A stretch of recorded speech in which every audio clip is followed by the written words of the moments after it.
boom, we are off with another episode of Booze Your Daddy, the podcast. I'm your host, Dr. Alan Snyder, as our guest today will definitely be able to verify.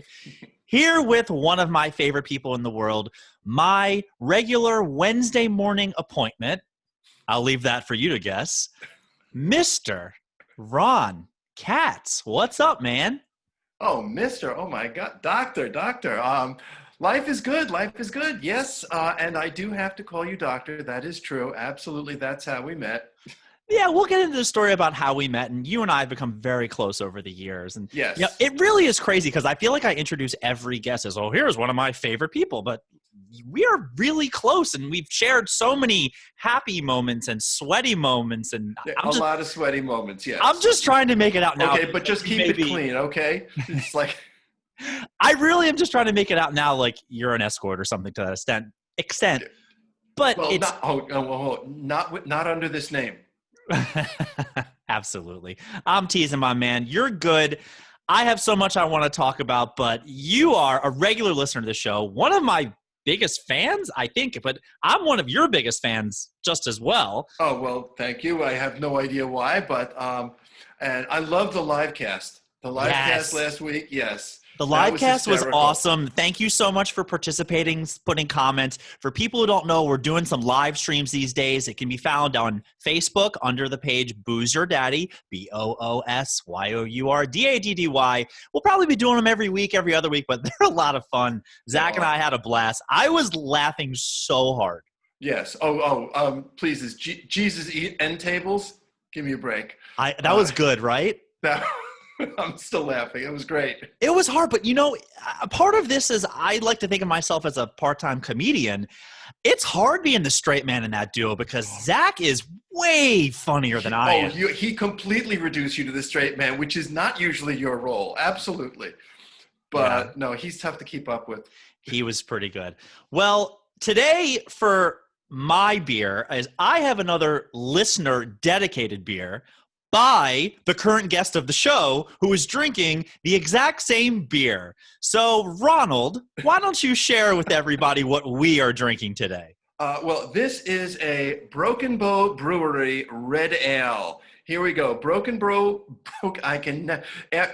3 or 4, it is absolutely a Broken Brew Brewery. Broken Bow Brewery from Tuckahoe, New York. Broken Bow itself is out in Nebraska. And a friend of mine introduced me to this. That is the town where the family that runs and made the brewery came from. Broken Bow. Apparently, here's this. Do you want the story? I'm getting a little dry here. Go on, baby. You do you. I'm getting a little thirsty. But Broken Bow Brewery. The family was out there, and the dad and the family got transferred to a position in New York. So he and the whole family moved here, and they settled up here. And then his son gets a job working in the same company that he is. They shall remain nameless. And then the dad loses his job with the company because, you know, the economy sometimes sucks. And then the son loses his. And they're trying to figure out what to do next. But while the dad was laid off, he started getting better at his hobby, making beer. And afterwards, apparently they pooled their severances and they created the brewery. And it started out when I first went up there, they had 9 employees, 7 family, and 2 girlfriends. And they gave tours of the brewery. It was great. The place now, they have brew trucks that go out. They have a beer garden in the back. I love their beers. They are wonderful. Yeah, and you are a big fan of red ales, so I'm so glad that we get to share red ales on today's show. I didn't know if we were pouring these into a glass, because I normally don't do that, but red ales do have a very good look to it. You say no go on the glass, so we'll forgo that. Can we just take a break of Tuckahoe, New York? I feel like I need to go Tuckahoe up there, wherever that brewery is. Oh, yeah, and this is the best thing, and this is not to be, pimping for them, but they are walking distance from the Metro North train station. Okay, or even, it's walking distance going and stumbling distance coming home. Beautiful. I'll be sure to check this place out. Probably never, but I do appreciate the backstory. Yeah, all downhill from the brewery to the train station. It's great. The problem with breweries is once you do one, they're kind of all the same crap. They really are. Except for the product. That's the thing. They have good product. and they have a lot of IPAs. Next time I'm up there, I'm going to get you the IPA. It wouldn't have been you if you didn't get me a red ale, because I know how much you love the red ales. Yes, the ambers. They're my favorites. All right. Well, without further ado, Mr. Katz, you know the drill. Release the Kraken. Beautiful. Yamas. Wonderful sound. L'chaim.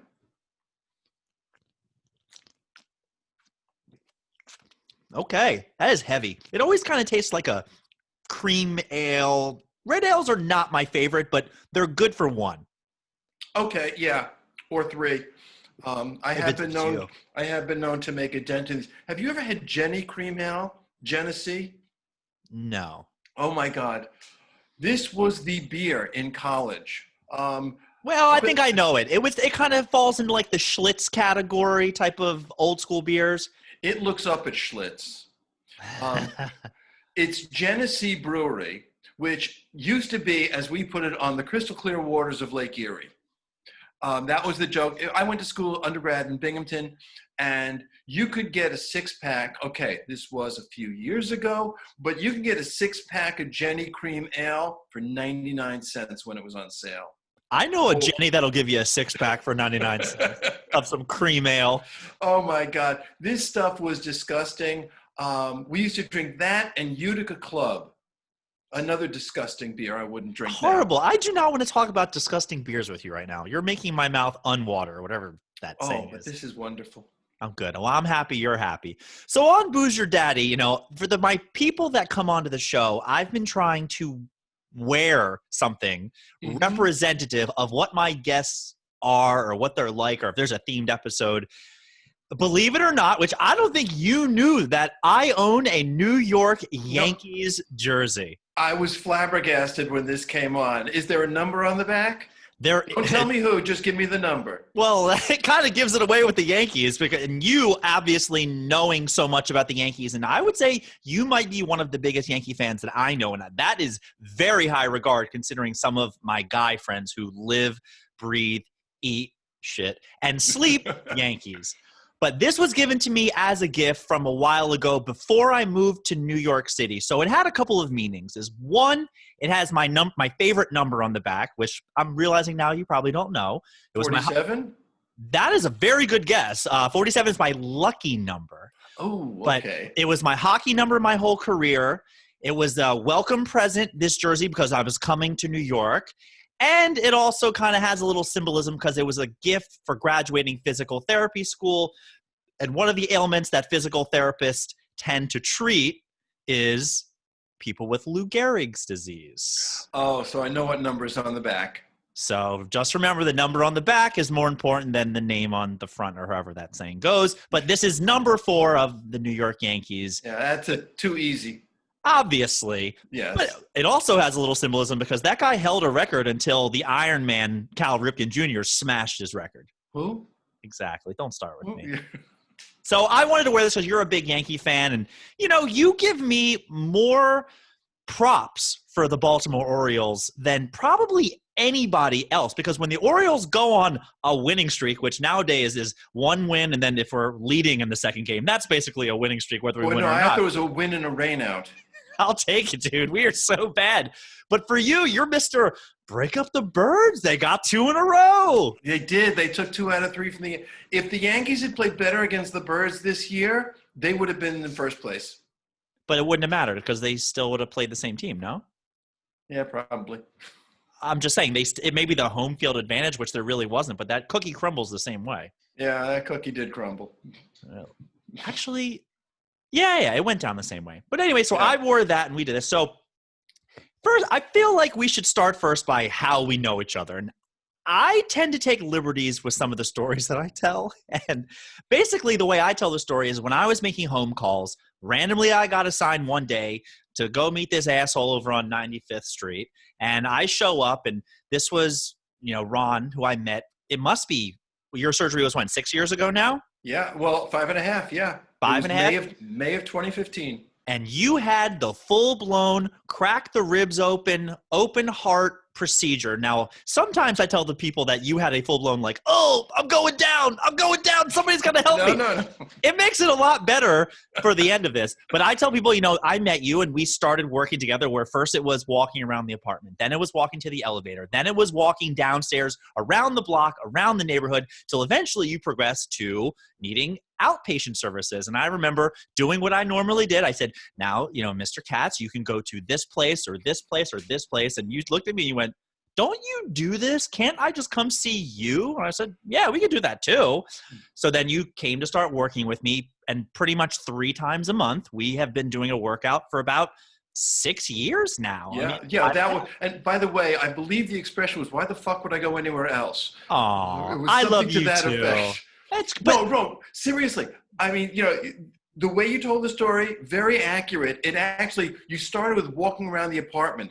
I remember the first start, it was getting up and down from a chair. It was, it was basic. That's where it starts, man. And then it was like, yeah, why go anywhere else? But yeah, it has been, straight through. What Rita, Rita, yeah. I know Rita, your wife, my wife. Rita often says, how lucky were we that you happen to be the one assigned? Because I can promise you, if it had been just about anybody else, there's no way this would still be going on. When Medicare, or whatever, not Medicare back then, but when the insurance said, well, you're done. That's all we're paying for. You're healthy now. And I said, the hell I am. Yeah. And that's when I just said, we're going to keep going. And yeah, ever since, at least 3 times, sometimes 4. Sometimes 4, sometimes 2. That's why I round to a healthy 3 times Definitely 3. A month. But how lucky can one guy be? And it's been a lot of fun over the years. And then next thing you know, we're full-blown working out, and I'm starting to take boxing and kickboxing. And I don't know who said it to who or whom. I'd love to box. I'd love to learn how to do this. So the next thing you know, I bought you a pair of gloves, and we always add in some boxing. And I've posted a lot of your videos on my Instagram, on Facebook. Look, it's not Tyson, but for a 60-year-old man, and you've gotten older. You're so kind, 60 plus. But we've been doing this for how long? It is so impressive. The speed, not exactly, WBC welterweight champion level, but it's so good and it's so impressive. And I've taught you pretty much all that I can. And sometimes we put on the gloves and do a little bit of light sparring. And I would put you up against a lot of people I know that have never taken a boxing class. Well, I do have to share with you, though, because this occurred to me. This is not the first time I have thrown a punch. You son of a bitch. You lied to me all these years. I did lie to you all these years. And I was trying to think about it. Remember we were talking about a certain TV show about chess? Can we mention the name? Yeah. We were talking about the Queen's Gambit the other day. And I was thinking, later I was talking to Rita, and she said, because I said, how did you know anything about chess? Because we were watching and I'm explaining some things. And I said, we had to learn it during camp. Did you ever go to sleepaway camp? I did. Of course. Are you kidding me? Do you know one summer I held 4 different girls' hands? Like I was the slut of the camp. It was great. You were. Absolutely. Woo. Didn't wash it yet. Look at that. Look at those germs. Well, we had to do something. There had to be quiet hour. I think it was like after lunch. In the heat of the afternoon, it's like we're going back to the bunk. And one of the few things you could do was chess. I had a counselor who knew chess, so learned how to play chess. But I remembered the other thing from that summer, which is there was a guy I couldn't stand. I don't believe it. Mitch Taunton. T-A-U-N. Yeah, you know Mitch, right? Son of a bitch, Mitch. That's fucking Mitch. We did not like each other. He didn't like me. And he was the pet of one of the counselors. And so one day it's like quiet hour, and I'm hanging out in my bunk or something, and I get called into where the counselor's room. They had a room all the way at the end, private room, and Taunton's in there, and the guy says, "Listen, Ron, we have a new activity for quiet hour. It's punch Taunton in the ribs." And it's like, "Oh, please give me a break." And they go, "No, that's what today is. It's punch Taunton in the," and I'm standing, and it's like, "Please, I don't like it." And and he's laughing at me. He's right in front of me. And it's like, fine, boom, In the ribs. right here, right below Oh, the ribs. the solar And plexus. yeah, right there. One punch, he went Yeah, down. because dude, you hit him right in the solar plexus, which is, Yep. do you know, you've heard that expression before, right? Like, oh, we got him in the solar plexus. He knocked the wind out of him. Most people have no idea why it's even called that. Do you know why? I have no idea. But when I started thinking about it, holy shit, it's like that was the first time I remember punching. I had maybe 2 fights in my life as a kid, but that was not a fight. That was one punch down. Yeah, you were bullying a poor kid. I was the one being picked on. Go ahead, tell me about the solar plexus. So a plexus is a group of nerves or a network, if you will, and you have behind the rib cage in that area a plexus of nerves that are arranged in a circular kind of solar arrangement. So that's why it's called your solar plexus, because it looks like a sun basically. And that is essentially one of the buttons, you've heard in boxing, he got hit on the button. Well, there's also the button when you get hit right in that area below the sternum, you're like, and you drop. So Yep. that's essentially what that was. So good job bullying a poor kid, my man. That was pretty terrible. No, I'm the victim here. They were taunting me. I mean, that's what he was Mitch taunting. And by the way, if you're listening, Mitch, I am not sorry a bit. Son of a bitch, Mitch. Wow, I really thought maybe you would Google him before this to make sure he didn't, kill himself or something and leave a note that's like, I was good up until Ron Katz punched me right in the sternum. Well, here's the thing. I did that and I walked out of the counselor's room. And they called me back a few minutes later, I guess after he stopped gasping. And they said, okay, Taunton gets a free shot on you. I said, go ahead. It's like, fine, go ahead. And they said, no, when you're not ready. And the thing is, what I had forgotten, I had said as I let him have it, oh, what the hell, boom. And so I'm waiting all summer for Taunton to come up to me and say, what the hell? And he did, like 2-3 days before camp ended. And as soon as I saw him coming and I heard that, I just tensed everything up. He took one shot and I looked at him and I went, you done now? Because he was smaller than me, but I didn't care. He was a pain in the ass. There you go. Good for you beating up little kids. He was same age as me. I can't help it if he was a runt. So, Ron, as far as this show goes, you've listened to more episodes than a lot of people, and you kind of get the concept. It's, it's a swing and miss story, and you told me you had a great story that only a millennial would find funny or something to that extent. Geez. Oh, this is now, okay, if punching Mitch was embarrassing, this is worse. One of the things Alan knows is I do a lot of counseling with people, not that kind of counseling, but I do career counseling. And I have a book out there, and I wrote this book the last time the economy tanked, and it's called Someone's Gonna Get Hired, It Might As Well Be You. And I was living up in Westchester then. So I am, I've got the book, it's out there, I'm plugging it, I'm tweeting, I'm doing all kinds of shit. And somebody finds my book, and they read the book, and in the book it says that I live in Westchester. She lives in Westchester. Tracks me down through the internet, finds me, says, do you do coaching and counseling? I say, yeah, of course I do. She says, could we meet? And I think, sure, this is the dream. This is easy pickings. You're essentially getting business through your book. Yeah. Exactly. You write the book, passive income. I can just talk to her about what I said in the book. And I don't have to even think. And so we meet at this little restaurant, coffee shop kind of place.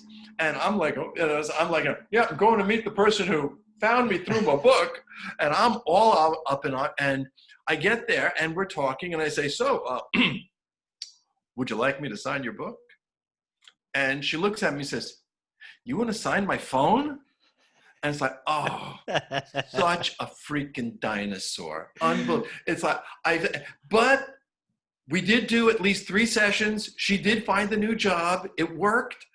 But the whole time, it's like, talk about being deflated. Clint Hurdle, former manager of the Colorado Rockies. You heard of him, right? Heard of him, yeah. Right, yeah. He has a motto. There are 2 kinds of people in this world. People who are humble and people who are about to be.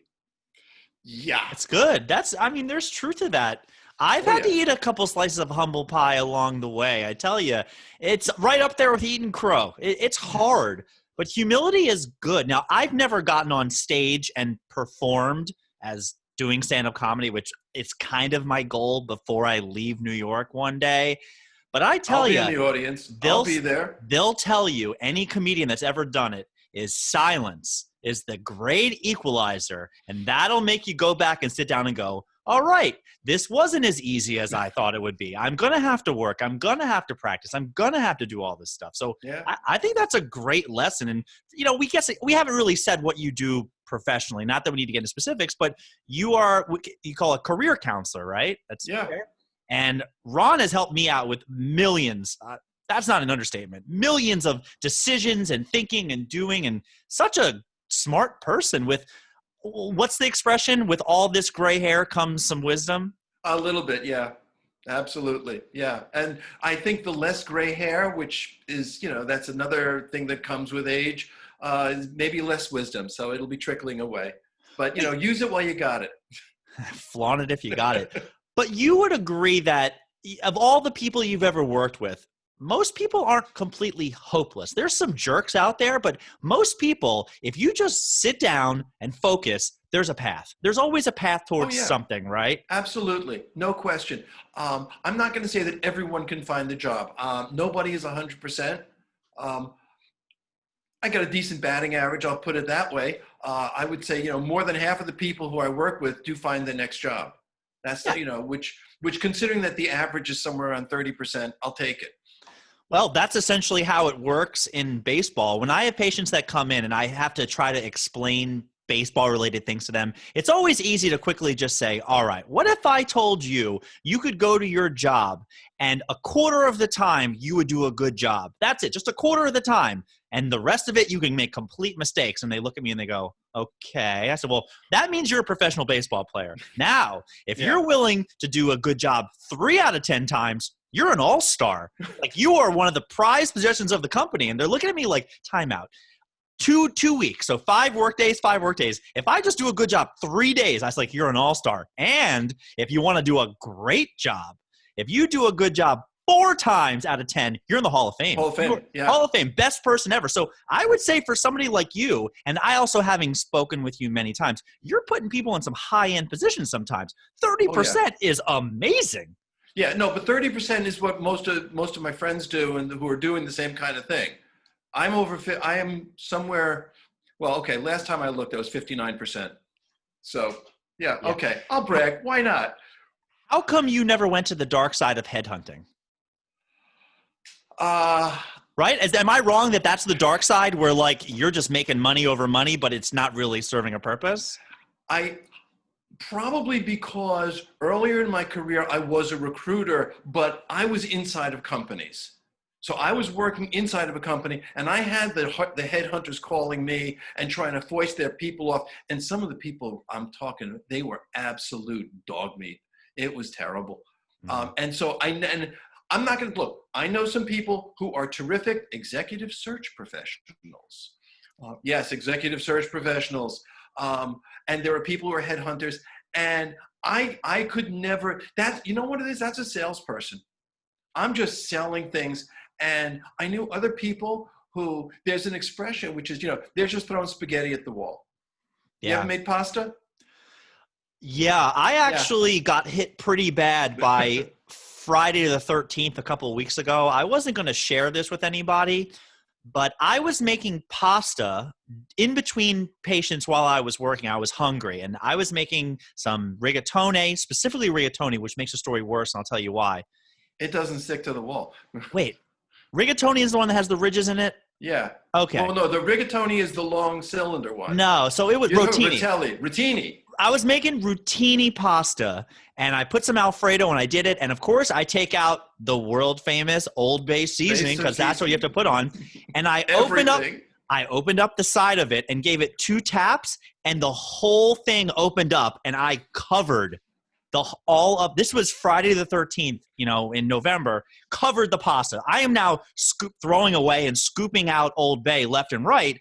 the pasta was ruined. And I specified that it was rotini because I tried to even go in between the pasta and you can't do that. Right. So naturally, you take your losses, you throw it out, and you start over. Not Dr. Allen. What I did was I boiled some more pasta, added some more white sauce, and then mixed those together and mixed it up. And it was still barely edible. But at this point, I'm just holding my nose, and I'm just like, I'm going to eat this shit so much. I'm going to care so much. And the problem is you're going to have so many leftovers, you're going to be eating it for 2 days after that because ain't nobody else going to touch that. I wanted nothing to do with this Old Bay seasoning or pasta, so I put some in the freezer. But I was more upset about the loss of the Old Bay, the man down that happened, than I was about anything else. That really was, So have I made pasta? Yeah, I've made some pasta. But I'm talking spaghetti. Spaghetti. You know when's how I know. You know where I'm going. Well, I knew where you were going. These recruiters, they're just throwing candidates at a position, hoping one will stick. Got it. Now, do you know that there is a famous owner in the National Football League who made all of his money in the headhunting business? Do you know what team he owns? No, I did not. I was unaware of this. I'll give you 3 guesses. Let me see. Baltimore Ravens? Baltimore Ravens. Steve Bisciotti. There you go. He made most of his money in like the headhunting. I think he owned a headhunting business. There is tons of money. They are getting 30% of first-year salary. You play someone, play someone at $500,000, you're talking about some serious change.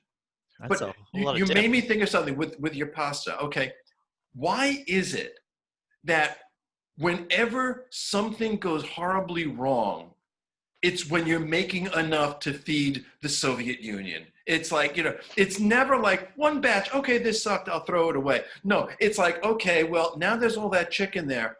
That happened to one time, and I know that you've had a chicken wing or two in your time, right? Oh, I've not met many chicken wings I didn't like. Oh, you wouldn't have liked the first time I ever decided to try to make chicken wings. We were having about 3 or 4 other couples over, and I got no idea. So I have got, I don't know, like 30 or 40 chicken wings. Made a huge batch. We made a huge batch of gazpacho too. I mean, we had jugs of gazpacho and all these wings. The gazpacho was too spicy and the wings were even spicier. It was to die for. We had these people, they had like 1 or 2 wings and it was like, no, that's okay. I'll just pick at the cheese and crackers over here. And we had wings in that fridge. After about 3 days, Rita's like, I'm not touching another one of those wings. And I kept trying. Finally threw out about the last 7 or 8. Why? When something goes wrong, it's always when you're making a batch that would fill a tub. Yeah, very rarely are you ever cooking a single serving. If I'm going to go through the process, I'm probably just going to make enough for a couple of days. Yeah, you got a Jew married to an Italian. We do not know how to make a single meal. This is a fact. I tried. I made a jumbo the other day. Jumbo? Jumbo shrimp, yes, I'm familiar. Yeah, no, jumbo. It's Italian for all mixed together. Basically, it's whatever you got. We had some zucchini, potatoes, a little, just throw some string beans, some beans. You throw it all in together. Next thing you know, the pot's overflowing. It's like, Rita says, Thanksgiving is coming up soon. What the hell are you doing? It's like, this was a small pot. I couldn't help. It overflows. That's nice. Yeah, Ben & Jerry's makes a flavor like that. It's called Everything But the Kitchen Sink, and they just put in like potato chips and pretzels and chocolate. Right, yeah. It's not very good. If you're getting Ben & Jerry's, it's Chunky Monkey, or Everything, or American Dream. Those are the 2 best. Yes, their pistachio is good too. Why would anybody ever get pistachio? My grandfather used to buy me pistachio. Yeah, fuck him. Okay. No, seriously, that was one thing. I remember my grandfather, he loved pistachio ice cream. My mom's dad, we would, at the bungalow colony up in the Catskills, and we would go up there for a couple of weeks during the summer, and he would take me down to the store, buy me a pistachio ice cream. He'd go, look, green ice cream. They make green ice. He's from, Poland. It's green ice cream in America. It's like, I guess they only had vanilla over in Poland. I tell you, as somebody who loves the color green, I'm all in, but more for mint chocolate chip. Yeah. Pretty much. All right, Ron, you said, as a listener, you know the formula for the show. You said, I have trivia. Yes, I do. Okay, and we were talking about what I did for a living. Oh, shit. Okay, I'm so nervous. No. Yeah, and like you, I've been listening. I know they get harder as we go along. That's what she said. Except I gave you, well, a sort of a gimme at the end because the last one's about baseball. Okay. All right. So is there a topic? There is a topic. Comebacks. People who had a comeback from a setback. Okay? Because, a lot of people have had these professional setbacks, but they do have to come back. Right? Okay. So. Baby, come back. Oh, I knew I'd give you a couple of song cues. Question number 1. Starting with the easy ones here. From what company was Steve Jobs fired? Okay. Am I writing these down? Can we just go through them? Is that cool? We can just go through them. Yeah, absolutely. Right. Well, he was fired from his own company, Apple. There you go. 1 for 1. Okay. Ooh, that was tough. First one. Oh, no. Okay. The next, there are clues built into these. Okay. What cartoonist was fired from a major Kansas City newspaper because, quote, he wasn't creative enough? Now, I'll give you a hint. Yeah. What was the hint in there? Okay, here's the hint. On his train ride back to California, he started sketching something that became the key to his success. I have no idea. What cartoonist? How many cartoonists do you think I can name? Dr. Seuss. That's all I got. Not a bad guess. Not a bad guess. It was Walt Disney. Oh, okay. Walt Disney was fired for not being creative enough. Wow. And then he became a racist. Okay. Well, yeah. Not a racist, sorry, anti-Semitic. There you go. And a misogynist. Let's not forget that. Just ask Annette about that. Okay. By the way, you do know the name of what he was sketching on the train ride back. I'm assuming it was Steamboat Mickey. Actually, no, it was Mortimer Mouse. He sketched a mouse, and he gets back home, shows his wife, and says, it's Mortimer Mouse. She says, Mortimer is a terrible name. She's the one who came up with Mickey. Okay, so there you go. Is she also frozen and waiting to be reanimated? Probably. The irony of the fact that it's called Reanimated and he did animation is great. I love it. Okay, this one, if you get this one, you can consider yourself 5 to 5, and I'll give you hints on this one. Okay, 1938, the year I was born. Fuck you. Okay, 1938. It's a one-man show over here. And here's one of the hints. What Rochester, New York company turned down Chester Carlson? Chester Carlson had an idea for electrostatic photography, or as he called it, dry photography. And this company up in Rochester, New York turned him down because they said, that's not photography. Can you name the company? Go ahead. I'll say Kodak, but I have no idea. Yes! It's Kodak. Okay. Yes, absolutely. They turned him down. No. The SATs were easier than this. Okay. Here, bonus question. Wait, you said if I got that, it's 5 for 5 and we could just stop. No, I got 2 more for you. But here's the bonus question. What was the name that Chester Carlson came up for his company of dry photography? Polaroid. Xerox. Oh, I was so close. Yes, Xerox. It's Xerox. That's dry. Anyway, so you were close. Which company would you rather have stock in today, Xerox or Kodak? Amazon. Okay. Going back to your buddy, Chicken. Harlan Sanders, the Colonel. Okay. Man was forced into retirement. His company had mandatory retirement at 65. He wasn't done. Decided he would try to market the one thing that he had, his recipe for fried chicken. Oh, I thought that was going to be the question. I was like, I know this. No, the question is, it's comebacks and setbacks. How many restaurants within 100, that's all you got to do, within 100, how many restaurants turned down Harlan Sanders? Oh, I bet it's something obnoxious. I'll say the devil, 666. Not a bad guess, but wrong. 1,009. And the deal was, he said, I'll just go in. He says, for every order of my chicken, you pay me a nickel. And 1,009 said no, but he persevered.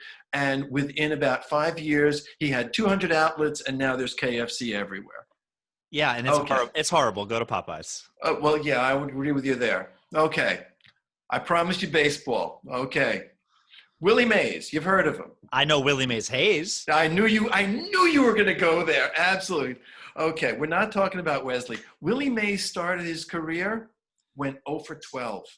What a Oh, bitch. yeah, really. Then 13th at bat, hit the first of 660 home runs. Okay? Pretty good. All right. Now, within 3, how many hits did he have in his first 25 at bats? I gave you the first 13. He went 1 for 13 in his first 25. Man's a Hall of Famer. And here's the bonus. If you can get this, the bonus is off of what Hall of Fame left-hander did he hit the home run? You're never going to get that far. Sandy Koufax. I'll throw that out there. No. For the Jew. I bet you he went on a tear and hit 16 hits of his next 25 at bats. No. In his first 25. So how many in the first 25? He was 1 for 13, and what was he for the 25? For the first 25 at bats, not the next 25 at bats. I don't understand. How many hits did he get in the next 12? Oh, in the next 12. So he had 1 for 13, and then in his next 12. All right. I'll just do it. He didn't. No, he had to make an out. So of the next 12, he probably had 10. So 10 plus the 1, I'll say 11. Okay. 0 after the home run. He went 1 for his first 25, and at which point his manager, Leo DeRocher, says to him, "You're my center fielder." And then he went on a tear. Oh, my absolutely. God. But 1 for his first 25. So, and no, it wasn't Sandy Koufax. It was Warren Spahn. Who do you think is listening to these podcasts that knows Warren Spahn? Somebody from Milwaukee.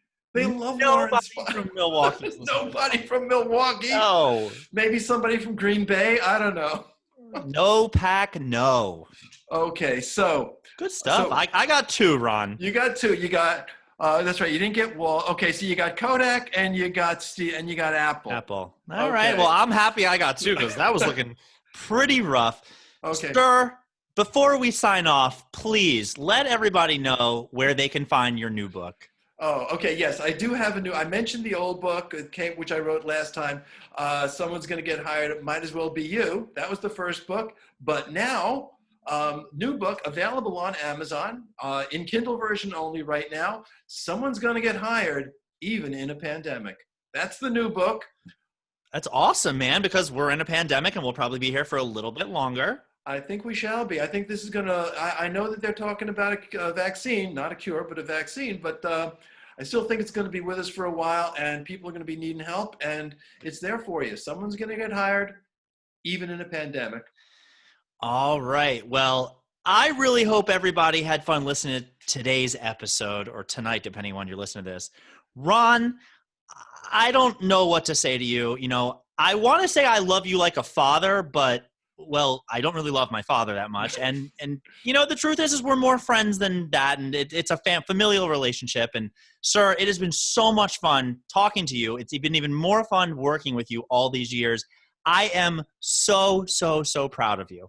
This is what I really, really mean. This is a heartfelt moment over a podcast. But the truth is you're probably my prized possession patient type of thing where when I talk about someone, I'm like, now this is the story that people need to pay attention to because if this schlub can do it, anybody can do it. Really. I should be absolutely. You just trot me out dog and pony show because you took something that really there was no way you're one of the people, you and the surgeon, you saved my life. L'chaim. Absolutely, man. L'chaim. Thanks for listening to this episode, people. Make sure you're downloaded us. Follow us on Facebook, Booze Your Daddy, Instagram, YouTube. We got it all. Comment, leave a rating. Daddy loves you. Ron out. Ron out. Daddy out.